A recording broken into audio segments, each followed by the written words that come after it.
Cantiknya Maya Estianty dengan rambut tergerai, istri Irwan Musri bak kakak adik dengan sang anak.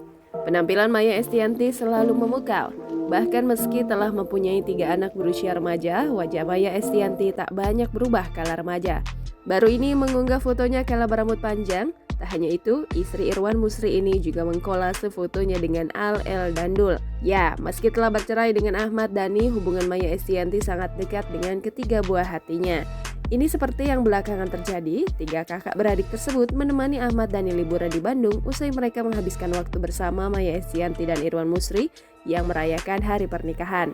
Menapaki usia 20 tahunan, Al-Ghazali, El-Rumi, dan Dul Jailani semakin mawas diri. Selain semakin tampan, mereka juga tampak semakin dewasa. Maya mengunggah fotonya yang lagi berambut panjang, sementara Al El Dandul berambut gondrong. Paras awet muda Maya pun jadi perhatian ketika disandingkan dengan foto Al El Dandul. Bak anak ABG saja, Maya berangan seakan adalah kakak dari ketiga putranya. Sontak, foto kece tersebut menuai beragam komentar, salah satunya dari sang putra bungsu. Postingan tersebut semakin ramai ketika sahabat-sahabat Maya juga ikut beri komentar.